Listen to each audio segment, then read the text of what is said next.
Salut à tous. Alors on profite de ce petit week-end de Pâques pour vous faire une nouvelle vidéo parce que ça fait déjà 3 mois qu'on est arrivé en Australie. Alors pour commencer, on est arrivé à Paris pour prendre l'avion, mais il avait 7 heures de retard à cause des inondations à Dubaï. Un truc qui arrive jamais, mais bon, c'est tombé sur nous forcément. Donc après on arrive à Dubaï. Donc à Dubaï, donc on loupe notre correspondance. Emirates nous paye l'hôtel Hilton avec resto à volonté, tout frais payé, etc. C'était magnifique, super chambre, super vue sur le Burj Dubaï, qui est la tour la plus grande au monde. Donc c'était genre magnifique, c'était trop bien. Donc le lendemain on reprend l'avion direction Perth. Donc on est arrivé à 2h du matin. On a pris un Uber pour nous emmener à un backpacker qui s'appelait le Koliba. En premier, on a choisi de faire le téléphone. Donc nous, comme opérateur, on a choisi Telstra parce que Telstra, ça capte vachement bien en Australie, même dans les coins un petit peu plus reculés. Donc c'est plutôt cool. Après, on a fait la banque. Donc nous, on a choisi Westpac comme banque parce qu'on avait pas mal d'avantages avec eux. C'est une banque qui est vachement répandue en Australie. Donc on est arrivé là-bas, une fois sur place on a été pris en rendez-vous direct, donc l'ouverture du compte a été instantanée. On a reçu la carte 2 jours après par la poste, on pouvait choisir notre numéro de carte, donc c'est plutôt cool. Et après la banque on a choisi de faire le TFN, donc le TFN c'est le Tax File Number, c'est notre numéro qui nous permet de travailler, d'être taxé en Australie, parce qu'en fait sinon on peut pas. Ensuite on a cherché une voiture, donc on a utilisé Gumtree, c'est l'équivalent du Bon Coin en France. Donc on a été voir une première voiture tout équipée, c'était un Nissan E-Strike. Elle avait une roof-tente, tout pour faire la bouffe, etc. Mais sauf qu'elle avait 300 000 km. Donc, puis elle était assez chère, donc on a décidé de ne pas l'acheter. On a continué nos recherches et on a trouvé un Ford Escape. Donc c'est notre voiture actuelle, elle a 200 000 km, donc par contre elle n'était pas équipée, donc on a fait le choix de l'équiper nous-mêmes, donc on a acheté des barres de toit, une roof-tente, et donc on est allé à Kmart pour tout ce qui était équipement de camping, réchaud, poêle, etc., parce que Kmart c'est vraiment pas cher et il y en a partout en Australie, c'est vraiment cool. Donc ensuite on a visité un peu Perth, on est allé à Harrison Island, donc c'est une petite île au milieu de Perth où ils ont intégré des kangourous, donc c'était super cool, c'était nos premiers kangourous qu'on a vus, on a pu les toucher, etc. C'était vraiment génial. Ouais. Et on a rencontré 2 filles sur place qui avaient le même projet que nous de partir pour trouver du travail un peu plus loin en ferme.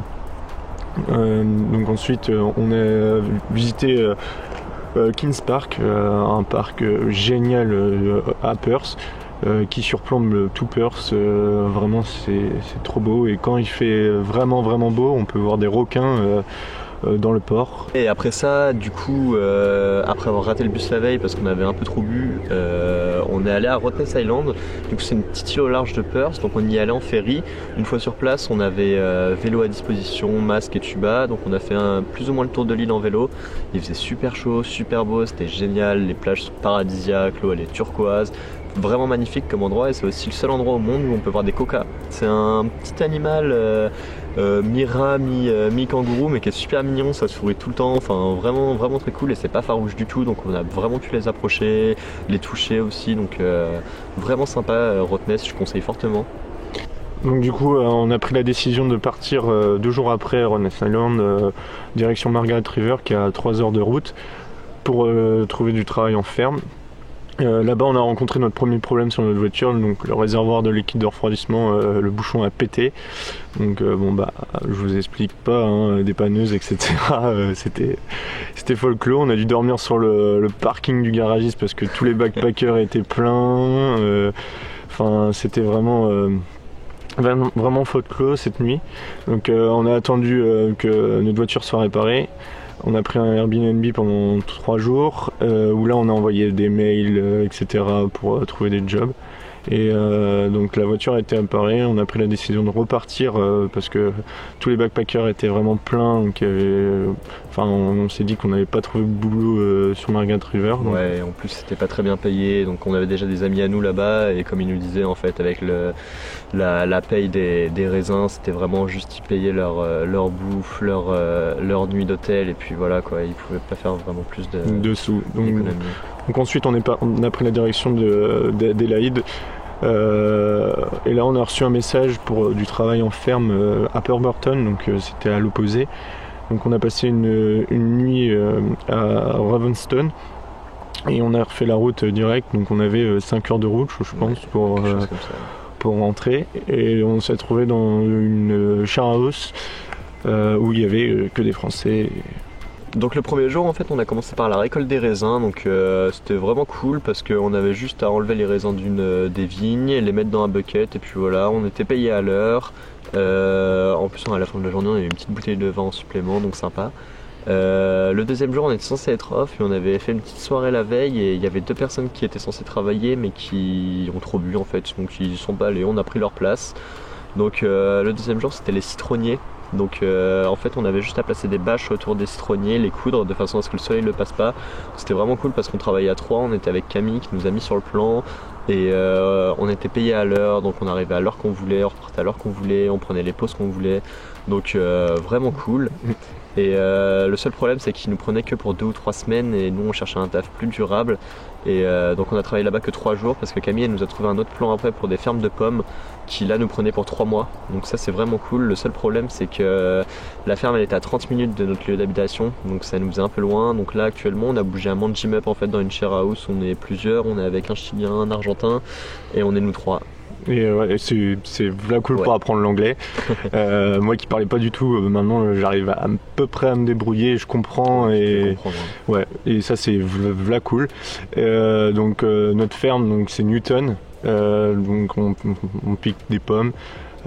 C'est physique, mais c'est cool. On n'est pas, enfin, on est payé à la bine. On fait nos pauses, on fait ce qu'on veut. La bine, c'est une grande caisse en bois d'1 mètre cube en fait. Donc, il y a 500 kilos de pommes dedans. En fait, c'est cool. La ferme, il n'y a que des Français. Il y a, on doit être 80% de Français. Donc c'est moins cool pour apprendre l'anglais. Ouais, par contre, si vous venez en Australie pour apprendre l'anglais, venez pas parce que il y a que des Français. Après, si vous parlez pas anglais, c'est génial parce que vous allez vous débrouiller mais facilement avec les Français. Ils vont vous conseiller, etc. Donc ça, faut pas avoir peur de ça. Il y a tellement de Français que vous pouvez vous débrouiller sans parler anglais en Australie. Enfin, pour le début. Après, c'est mieux de parler anglais quand même. Bon, après, il y a des petites histoires comme Thibaut, le premier jour de pommes, lui qui parle anglais, donc il nous explique comment, qu'est-ce qu'il faut faire, enfin exactement. Donc là, c'était du cleaning. Il fallait juste retirer les pommes pourries et les mettre par terre, quoi. Donc moi j'avais compris ça, mais j'ai préféré demander à Thibaut, et Thibaut il me fait tu prends toutes les pommes, tu mets tout par terre. Donc notre premier arbre avec Thibaut, parce qu'on travaillait en face, il y avait plus de pommes dans l'arbre. Et là il y a nos potes français qui étaient à côté, ils nous ont dit ouais mais non vous faites n'importe quoi là, faut juste retirer les pommes pourries. Enfin voilà, c'était la petite anecdote des pommes, c'est cool. Franchement c'est trop cool. Là on espère juste retrouver un taf assez vite derrière parce qu'on en a encore pour 2 ou 3 semaines là je pense jusqu'à fin avril. Mais le problème c'est qu'avec le coronavirus plus de fermiers prennent parce qu'ils ont trop peur d'amener le coronavirus dans leur ferme et que du coup tout le monde soit contaminé, donc ça nique leur récolte pour l'année. C'est ça l'inconvénient. Nous on n'a pas de confinement total comme en France, on peut aller travailler, tous les magasins sont ouverts. Il y a juste 1,50 m à respecter entre chaque personne. Quand en course ils comptent les gens dans les magasins, on a des gels hydroalcooliques avant de rentrer, donc dans les parcs on n'a pas le droit de toucher les jeux, etc. Par contre on n'a pas le droit de quitter la région, donc il faut un passe-droit sinon pour quitter la région. Les seules options c'est rendez-vous médical pour le travail. Donc c'est les seules façons de bouger d'État, ou sinon on est en quatorzaine. Il faut obligatoirement passer par la quatorzaine avant de bouger sinon. Et on a aussi une restriction, c'est dans les États, il y a des régions comme Pays de Loire, Centre, etc. Où on n'a pas le droit de les quitter. Mais après, nous, elle est super grande, on peut aller à la plage, etc. Par contre, notre patron nous a dit, si vous allez à la plage, nous, on vous reprend pas. Donc, on fait pas les abrutis, on reste... On reste chez nous, on va se balader un peu à droite à gauche, mais pas très loin, vraiment max 5 km. Mais donc voilà. Donc bon bah on va terminer là-dessus sur le coronavirus, hein, parce que sujet actuel. Ouais, c'est le plus gros, notre plus gros problème nous. Ouais. Parce que à la fin des pommes, nous on voulait partir donc de l'autre côté vers Melbourne. Et au final, mais là-bas c'est le bordel. Le... Après par contre nous, ça se développe beaucoup moins vite qu'en France. Par contre au niveau des infectés, au niveau de morts, on a beaucoup moins de cas en Australie parce que c'est beaucoup plus grand déjà et que c'est beaucoup plus espacé, on va dire. Les villes sont beaucoup plus espacées et tout n'est pas concentré au même endroit, donc ça c'est l'avantage par contre. Mais on verra avec les évolutions à venir. Pour l'instant les avions sont bloqués, je crois qu'il y en a que 2 par jour à Perth. Les billets sont hors de prix, etc. Enfin, c'est un peu la merde. Et on a beaucoup de potes qui sont rentrés en France. Ouais. Nous, on a pris la décision de rester parce qu'on n'a pas fait nos 3 mois pour notre 2e année. Et puis pour l'instant, on a du boulot, donc on va rester. Ouais, on va rester un maximum quand même. Et on vous tient au courant pour la suite de nos aventures. Donc j'espère la prochaine vidéo c'est en road trip parce que là ouais, ça commence à être sympa, ça commence à être chiant quoi. Ouais. Donc on vous redit tout ça. Allez. Salut.